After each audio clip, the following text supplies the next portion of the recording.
Contemplar estos gigantes de hielo es mirar directamente al rostro de la historia. Por miles de años, copos de nieve se fueron acumulando y fusionando. Inevitablemente, volverán a ser agua.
En el sur del continente americano, en la Argentina, en la provincia de Santa Cruz, está la villa turística del Calafate, próxima a una de las reservas de agua dulce más grandes del mundo, el lago Argentino. Nuestro viaje comienza en el Centro Interpretativo del Hielo Glaciarium, donde el glaciólogo becario del CONICET, Lucas Ruiz, y Luciano Bernacci, director del museo, aportan los primeros datos.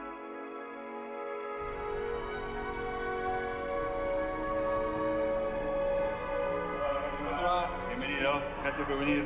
¿Vamos para adentro? Dale, vamos.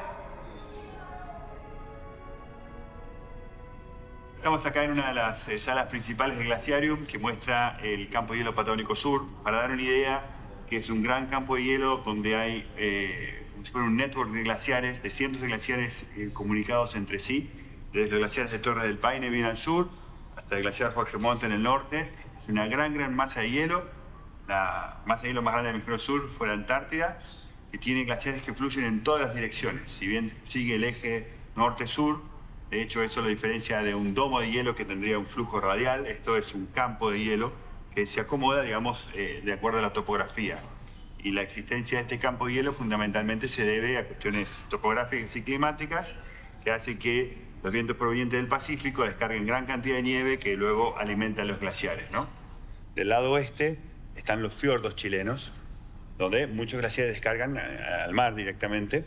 Y del lado oeste hay tres grandes lagos que de alguna manera, incontables menores, pero tres grandes lagos del mismo origen que los fiordos, glaciario por supuesto, que son los que representan un poco la zona del lado argentino.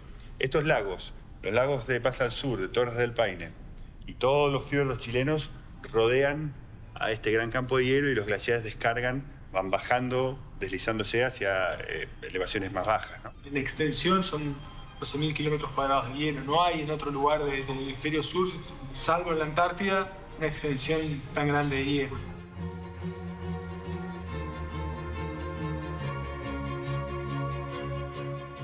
La cordillera de los Andes es la frontera física entre los océanos Pacífico y Atlántico. Después de la Antártida, es la segunda reserva de agua dulce más importante del mundo. Si bien desde la altura se aprecia mejor toda su vasta extensión, es en la cercanía donde descubrimos su secreto, el movimiento que encierran.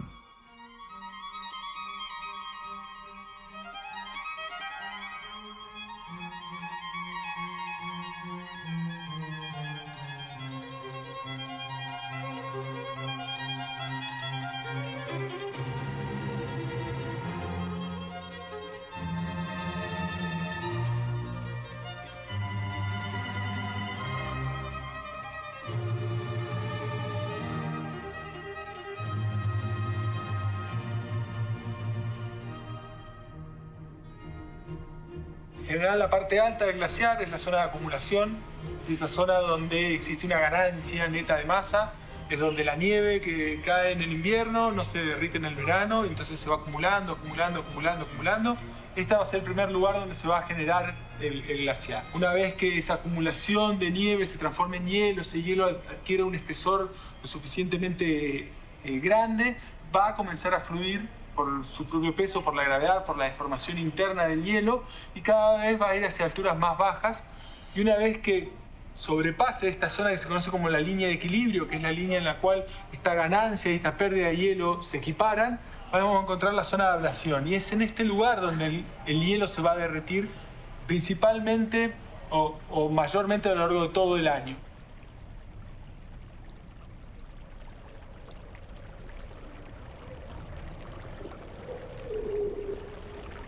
Acá es donde se genera el agua que después termina alimentando los ríos y nutriendo todos los ecosistemas que hay abajo.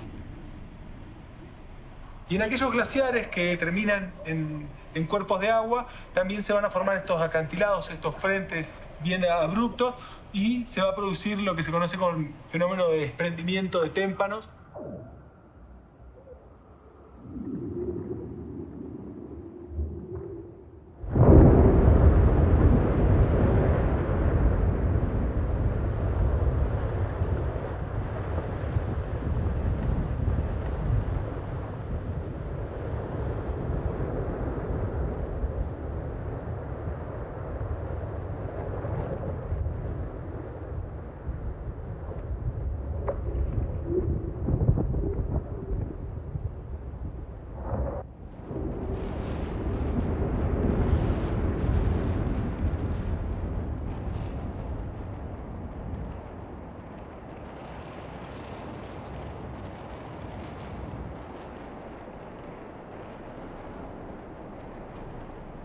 Nosotros no estamos programados como seres humanos para ver cambios en el paisaje en el transcurso de nuestras vidas.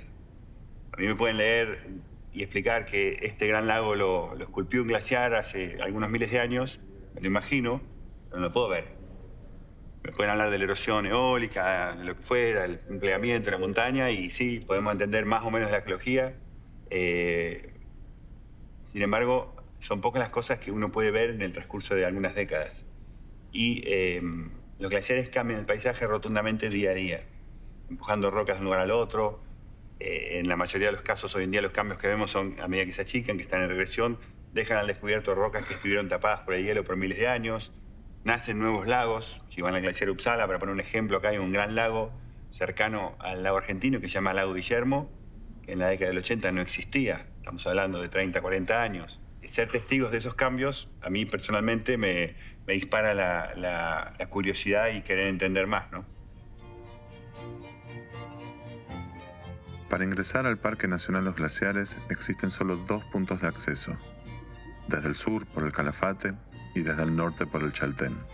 Entre ambos, una red de glaciares se desprenden de los campos de hielo. En el Chaltén comentan que se puede tener 4 climas diferentes en un mismo día. El mejor acompañó la travesía por los glaciares de Piedras Blancas y Glaciar Grande.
La primera foto microscópica de un copo de nieve la tomó el científico autodidacta Wilson Bentley hace más de un siglo. Por él sabemos que cada copo de nieve es único. Quizás la ciencia nunca llegue a explicar cómo es posible que estos gigantes sean el resultado de la unión de millones de diversidades y aún así ser uno solo. Las particularidades para que se forme un cristal de nieve son únicas. Va a ser o el núcleo, que puede ser una gota de agua o una partícula de polvo, o la temperatura y la humedad que hay en esa nube que condicionan cómo va a ser o cómo van a ser todos esos copos de nieve.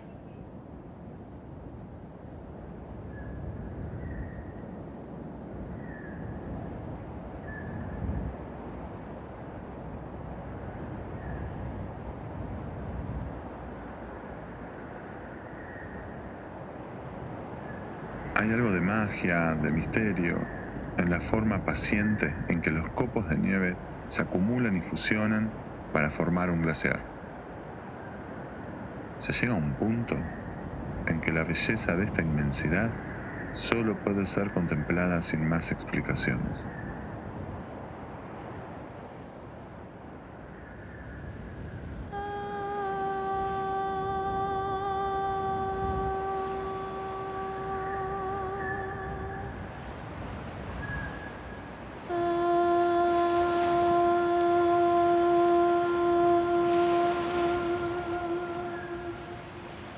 El lago argentino se alimenta del agua que los glaciares le aportan desde hace miles de años.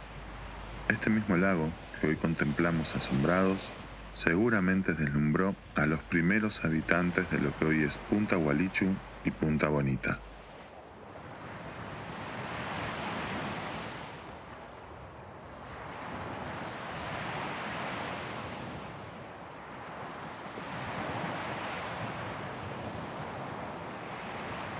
No puedo dejar de pensar en cómo eran las cosas en el momento en que quedaron grabadas estas pinturas, porque me imagino lo que sucedía dentro de cada oquedad, de cada cueva. No sé, me sale imaginar las escenas de la vida cotidiana de las personas que transitaban por estos lugares. Eran pueblos originarios que ocupaban esta región en acuerdo a una amplia movilidad, o sea, no es que vivían permanentemente acá, sino que usaban el espacio con frecuencia estacional, ¿no? Su forma de vida estaba muy vinculada a la caza de guanaco, de choique, entonces siempre siguiendo el ciclo de vida también del guanaco y del choique, las poblaciones se iban moviendo a lo largo y ancho de todo el espacio.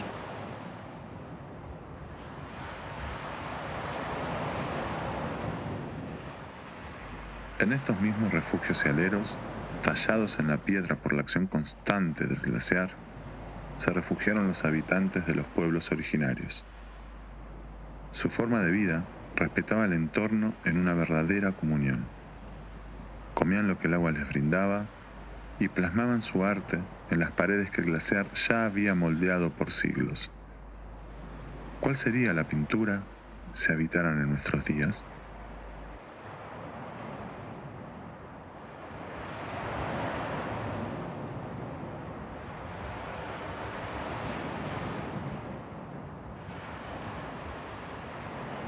Hacia fines del siglo XIX empieza a instalarse en la zona la ganadería, digamos, aparecen las estancias como nuevas unidades productivas vinculadas a la ganadería, sobre todo ovina. Conocemos, bueno, las llamadas conquistas del desierto, que antes construye un desierto, ¿no? Simbólicamente se construye la idea de que este era un espacio libre de personas, ¿no? Y con todos los recursos disponibles listos para ser explotados por los estados nacionales. Entonces, lo que sucede es que se empiezan a repartir, el territorio se cuadricula, se entrega a terratenientes, se instalan las estancias. O sea, la aparición de los alambrados y la disminución de los animales tradicionales que tradicionalmente habían cazado los pueblos originarios, impacta drásticamente en sus formas de vida, ¿no? Ya no pueden seguir haciendo lo que hicieron durante miles de años.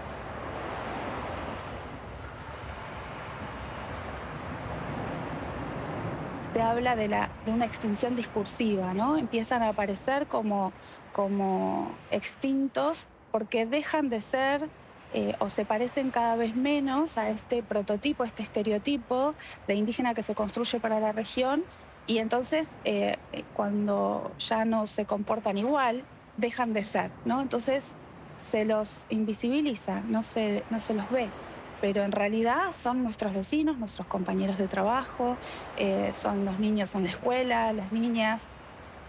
Pueblos originarios no se extinguieron. Lo que nos están diciendo todo el tiempo es: acá estamos, no nos fuimos, no desaparecimos, no nos extinguimos. El perito Francisco Moreno fue uno de los exploradores más importantes de Argentina. El glaciar lleva su nombre en homenaje al trabajo de su vida, que él mismo compartió en sus libros. Entre los descubrimientos más sorprendentes, el ocurrido en este lugar forma parte de su obra Viaje a la Patagonia Austral.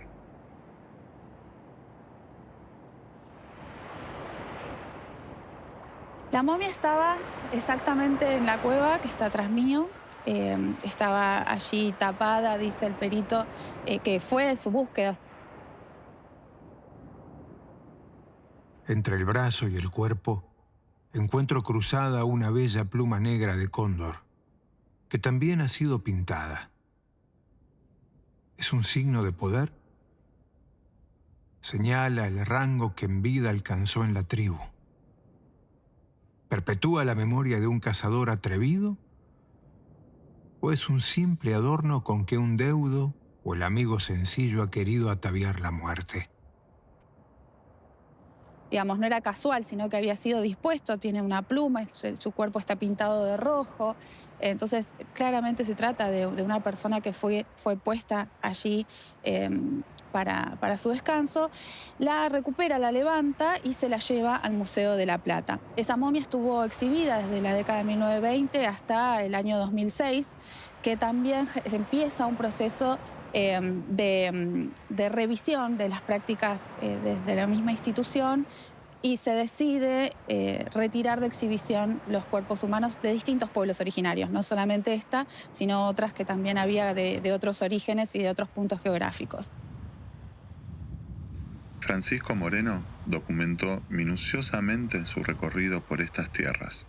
Su figura despierta tanto el reconocimiento por su tarea como explorador y conservador de la naturaleza, como recelo por reproducir miradas estigmatizantes sobre los pueblos originarios.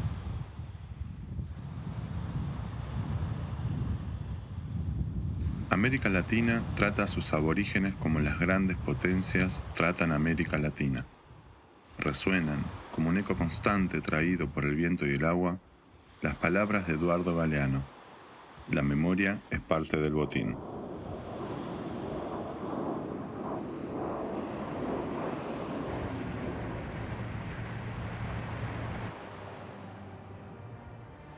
El hielo que vemos de los glaciares, su forma, su inmensidad, es el producto del tiempo dejando su huella en cada forma, en cada pico, compactando cada copo de nieve que forma este campo inabarcable.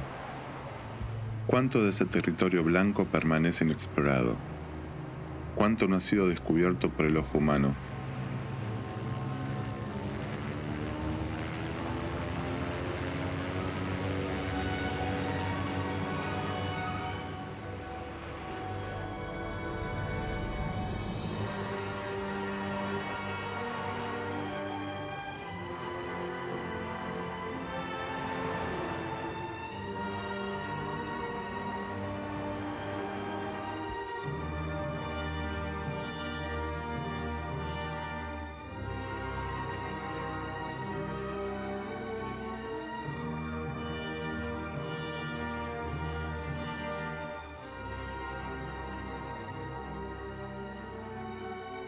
Un poeta dijo alguna vez que el mundo nacía con cada golpe de palabra nombradora, como si nombrar algo le diera su existencia. Imagino que esa sería la sensación de los exploradores como el padre de Agostini, Liputri, y tantos otros que posaron su mirada por primera vez en estos paisajes. Si uno habla de conocimiento de los glaciares, las montañas patagónicas, no podemos dejar de mencionar a un cura, a un padre salesiano italiano, Alberto María de Agostini, que vivió muchos años en el sur de Chile y viajó un montón tanto por el sur de Chile como por Argentina. Más allá de sus expediciones, él era un gran fotógrafo, un gran montañista, amante de la montaña, nacido en un pueblo, Polonia, ahí cerca del norte de Italia, y básicamente lo que hacía es se buscaba algún guía, se traía guías alpinos para poder transitar en las montañas y merece más respeto todavía por el arduo trabajo de documentar todo lo que hizo.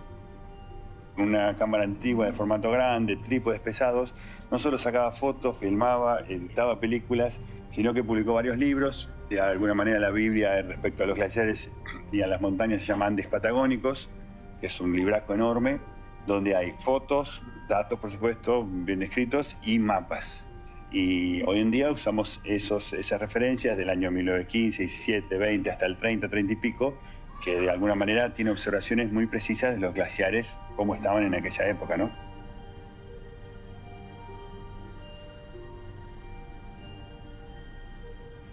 Liputri era un físico que le gustaba la montaña. Y básicamente termina su tesis doctoral de física, se consigue una posición en la Universidad de Chile para desarrollar la carrera de física.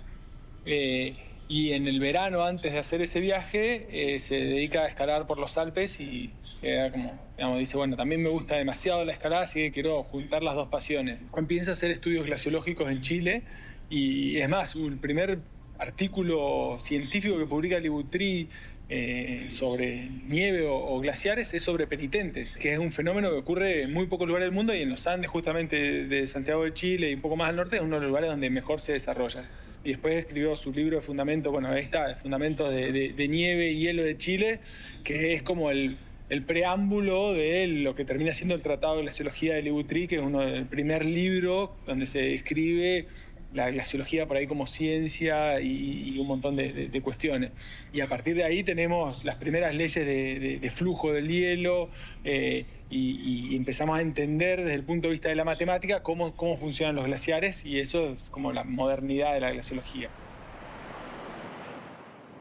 Fue y sigue siendo una bisagra en mi vida.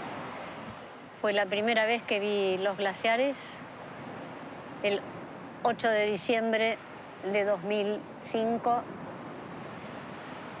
Yo no podía creer estar parada frente a algo de una inmensidad, porque el Uppsala en aquel momento tenía 12 kilómetros de frente, 12 kilómetros. El lago estaba planchado y yo miraba eso, yo decía, pensar que esto está vivo. Eso es estar vivo. Y yo sentí que estaba frente a algo que tiene como 500, 600 años de antigüedad y estaba ahí en el frente. Y tomé conciencia que la vida nuestra dura un pestaneo dividido en un billón. Lo único que expresé así al viento fue, ojalá algún día pudiera pintarlo. Unos meses después, un inconveniente de salud serio que me tiró el ánimo al bajo. El médico que tenía delante me dice, además de morirse, ¿qué otra cosa? Yo iría a mi casa a pintar. Y fue ahí cuando, por eso digo que es una bisagra en mi vida.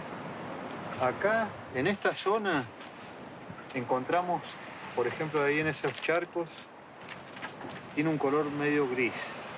Queda como un talco. Claro, claro. Y como el pastel, de hecho, es pastel seco, yo lo mezclo con el polvillo de mis pasteles, ¿sí?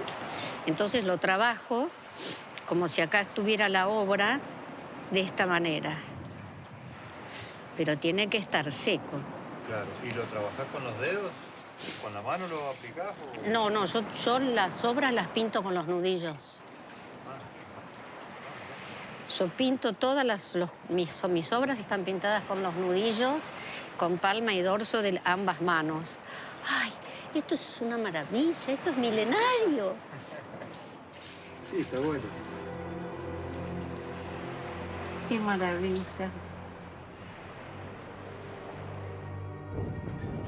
Buen día.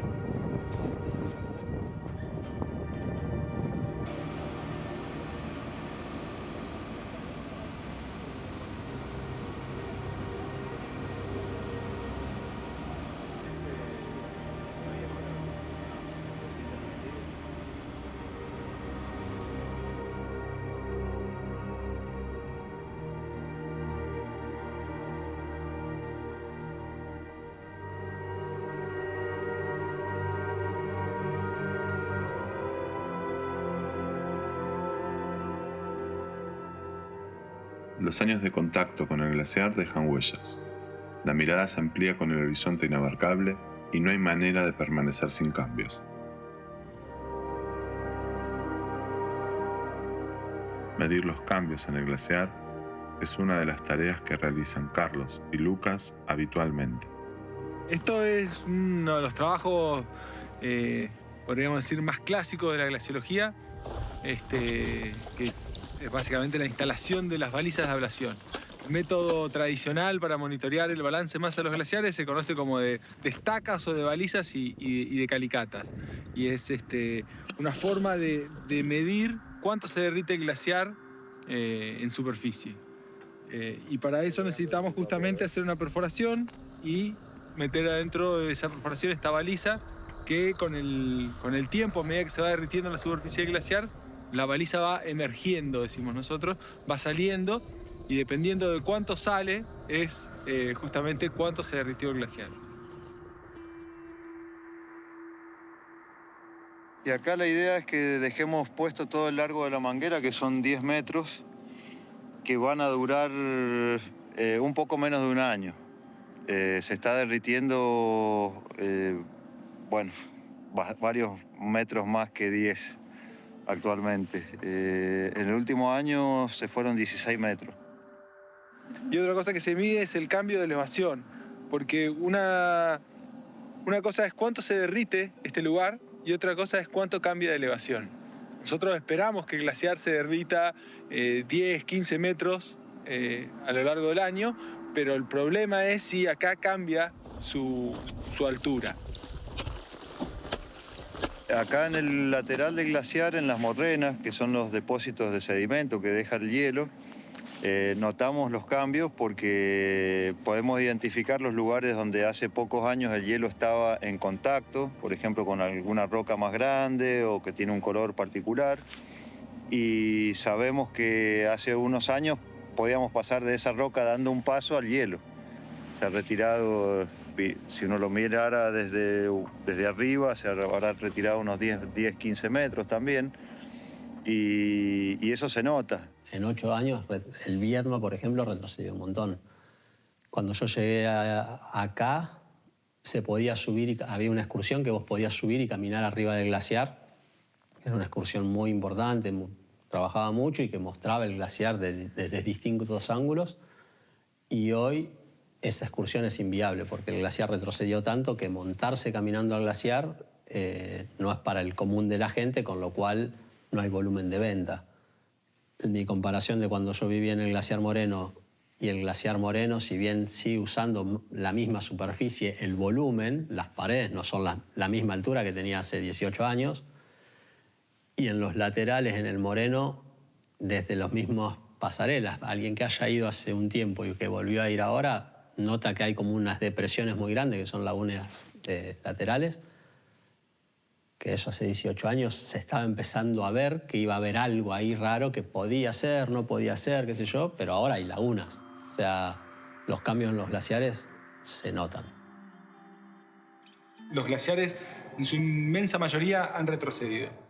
Se han ido achicando en estos últimos 100 años, producto y asociado al aumento de la temperatura a nivel global. Ha sido tal la cantidad de emisiones de dióxido de carbono que hemos emitido que ha hecho que el efecto invernadero aumente la temperatura de nuestro planeta, y eso afecta específicamente a los glaciares porque justamente los glaciares necesitan de que la temperatura esté fría en las zonas altas para regenerarse, ¿no? Hoy en día es una alerta global que tenemos, la velocidad a la cual están perdiendo masa los grandes glaciares de Patagonia, como por ejemplo el glaciar Uppsala o en Chile el glaciar Jorge Montt, que están controlando, por así decirlo, la pérdida de masa de todo el campo de hielo sur. Hoy en día el campo de hielo sur pierde masa a un equivalente de unos 80 centímetros de agua equivalente en toda su superficie. Y eso, increíblemente, por más que no lo podamos dimensionar, impacta, por ejemplo, en el aumento del nivel del mar.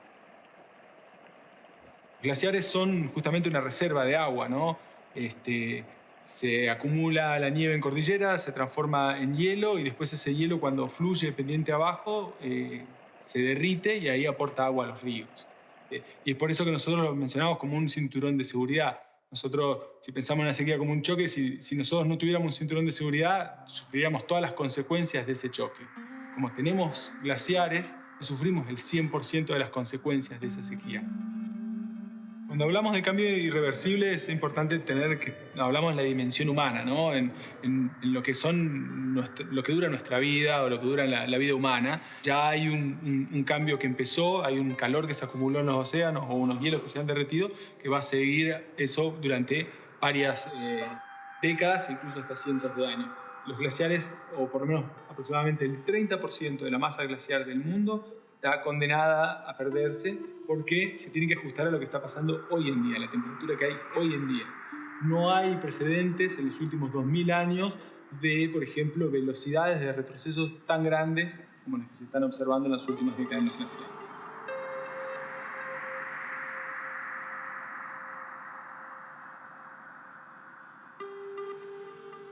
Los seracs o columnas de hielo que vemos en el frente de los glaciares llegan a tener alturas de 70 metros desde el nivel del lago.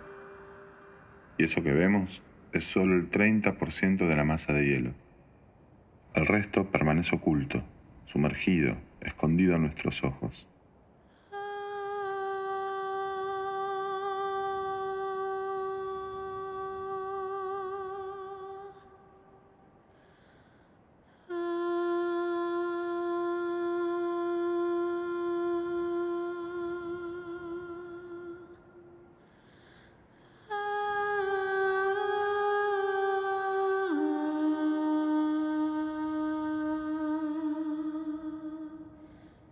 ¿Quiénes vivían allí? ¿O allí había algo? ¿Había alguien en los glaciares? ¿Vivía algo en los glaciares? Y una versión interesante es que la respuesta era muono, que sería una deformación de vana, que significaría nada. Digo, es interesante pensar que puede haber existido muono, pero que hoy, muchos años después, quizás la gente no lo reconoce y aparece esta posibilidad, esta posible explicación de que en realidad la palabra significaría nada. Lo que escuchamos lo interpretamos de acuerdo a los marcos y a la información previa con que contamos, ¿no? Entonces, es muy probable que en diálogos donde además había personas hablando en lenguas distintas, hayan surgido interpretaciones distintas, algunas erróneas, y después se realizan también ajustes sobre la traducción y sobre la interpretación. Entonces, es muy interesante pensar que puede ser que haya existido y que exista muono, como que no, que a mí me encanta creer que toda la naturaleza, que todos los espacios están habitados por seres, por presencias, por energías que nosotros no podemos ver.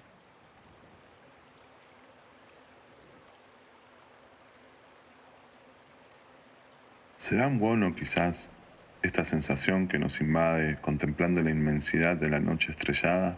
¿Sería posible que mi mirada se cruce con alguna otra que provenga de la profundidad del cielo, ávida de las mismas respuestas?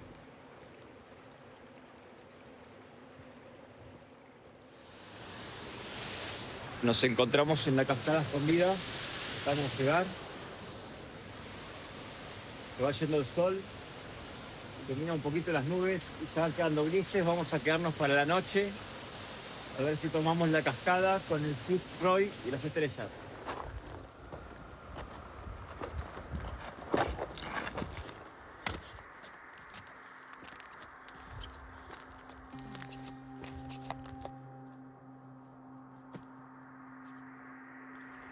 Estamos con 0 batería en Laguna Sucia, logrando una imagen muy interesante, se las muestro. Está Maciel en el fondo, que ilumina la laguna. Y de fondo Chaltén.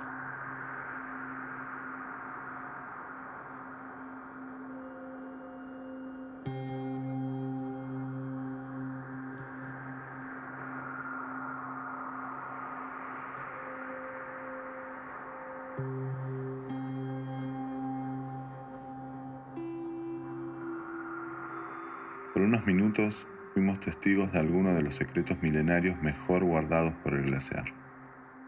Con todo el conocimiento humano, todavía no llegamos a desentrañarlo.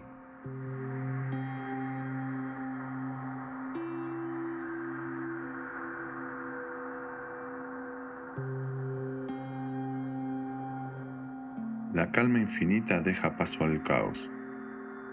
El cielo se ilumina con una danza impensada de meteoritos y estrellas fugaces.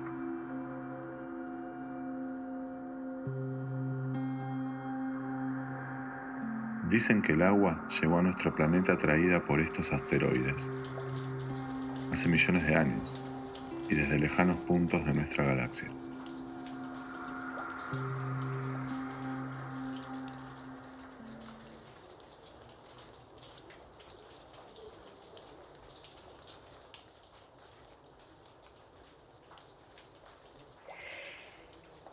Mi relación con el hielo es visceral, es desde el alma, porque además creo que es un ida y vuelta entre el hielo y su tiempo de vida y el tiempo de vida nuestro como seres humanos. Hay un principio, un desarrollo, un avance, un desprenderse de cosas para seguir andando, despegarse para seguir avanzando.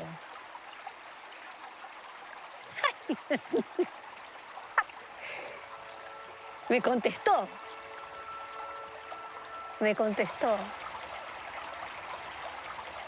Y es un gran desorden muy ordenado, porque cuando se desplaza y se mueve, lo que se movió allá al principio repercute en el frente. Entonces, si uno empieza, yo te lo comenté en algún momento, que si uno observa el glaciar, en cada hendidura, cada serac, está relacionado absolutamente con el que está antes, con el que está antes o con el que está adelante. Está lleno de diagonales, porque yo también lo comparo con una sinfonía. Está compuesto de un montón de cosas, pero la armonía es absoluta y todo es en un solo movimiento, como suena una sinfonía. Yo voy a hacer una travesura. A ver.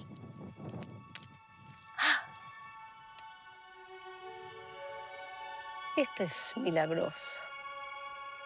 No es un pedazo de hielo, es un pedazo de historia ancestral.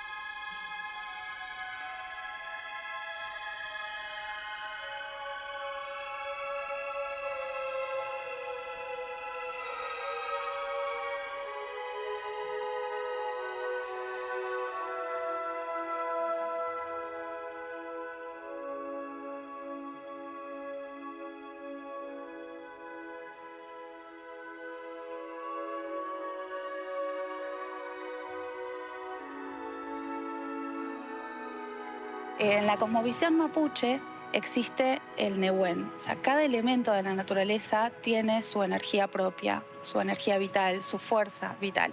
Entonces, el glaciar tiene una, el agua tiene otra, y cada vez que se generan alteraciones en esos espacios, se producen, dicen los mapuches, se producen desequilibrios, ¿no?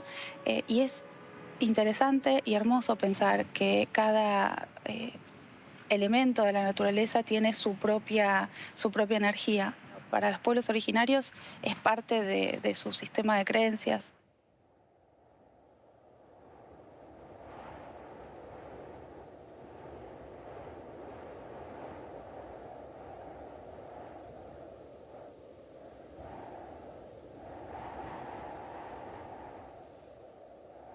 Por suerte viajo mucho y trabajo en glaciares, no sé, desde andando en Zodiacs enfrente a glaciares de Svalbard o de Groenlandia con témpanos gigantes, muchas cosas en la Antártida, pero si tuviera que elegir una, me vengo más cerca de casa y elijo posiblemente una de las rupturas del glaciar Perito Moreno, que como la gente sabe ha tenido muchas, con cierta periodicidad, aunque nunca se puede predecir. Y algunas terminaron de noche y demás, pero esta fue realmente espectacular. Poder así de la naturaleza desde lo estético y de lo que te hace sentir chico y bueno, un momento realmente inolvidable que hay, por suerte, imágenes muy buenas que nos traen al recuerdo.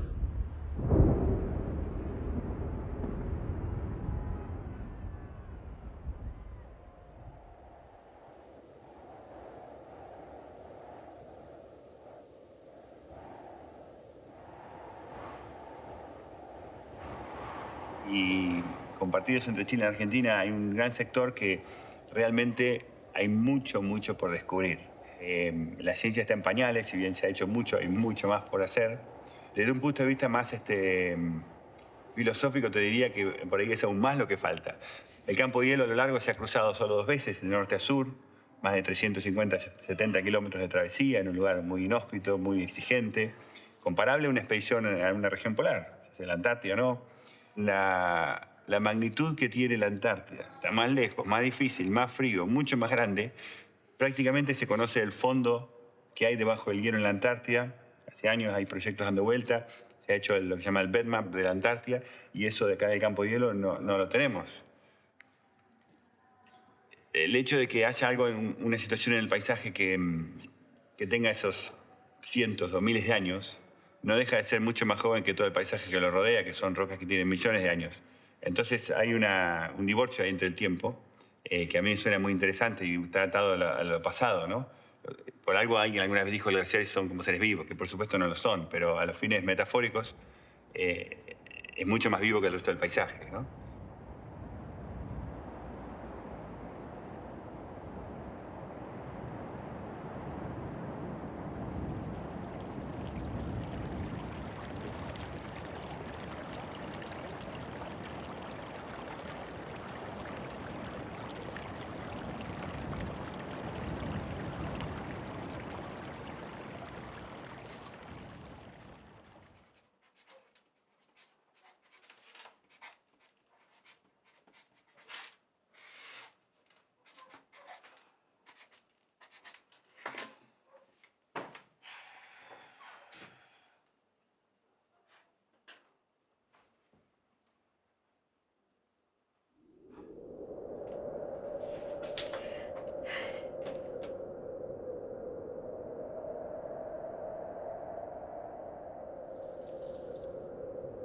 Tenemos que simplemente pensar que esas transformaciones existieron, que no podemos decir o identificar probablemente cada una de esas transformaciones, pero sí saber que existieron, que las historias son dinámicas, que no se transmiten siempre de la misma manera, que depende quién las cuente, va a tener elementos distintos, porque son historias humanas, de los seres humanos, son explicaciones del mundo.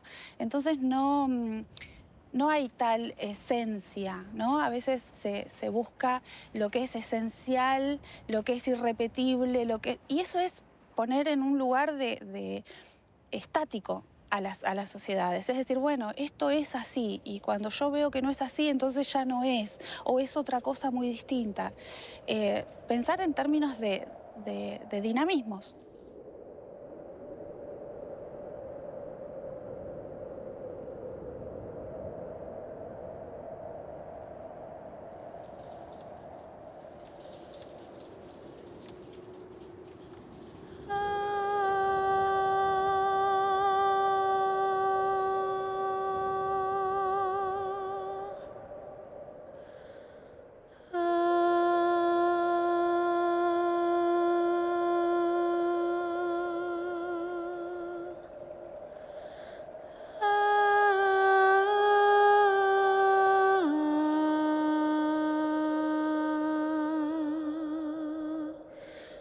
Yo soy,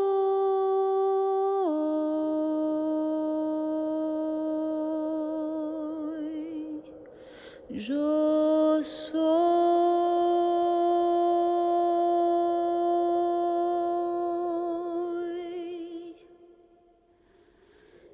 yo soy,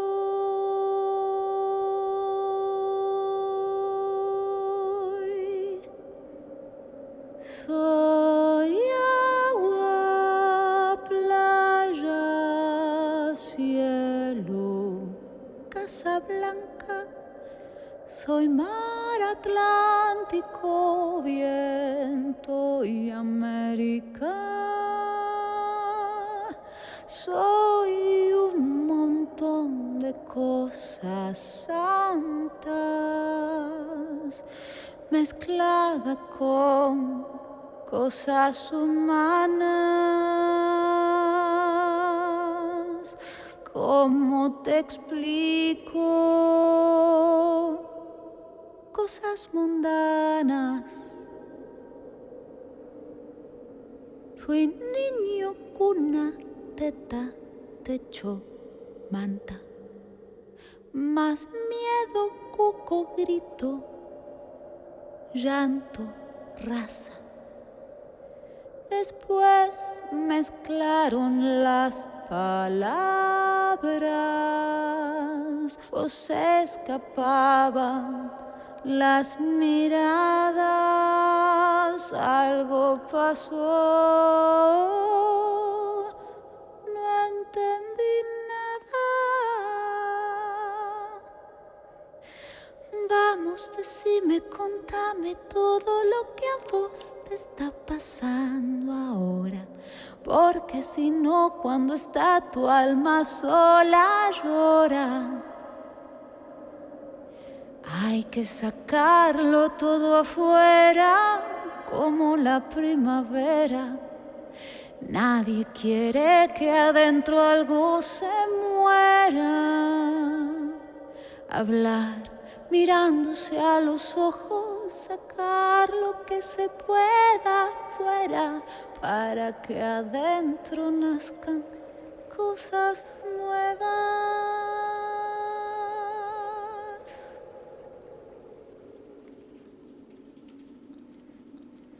Soy pan, soy paz, soy más, soy la que está por acá. No quiero más de lo que quieras dar. Hoy se te da, hoy se te quita. Igual que con la margarita, igual al mar, igual la vida.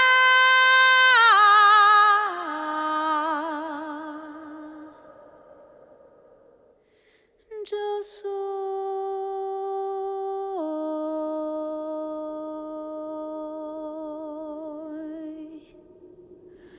yo soy,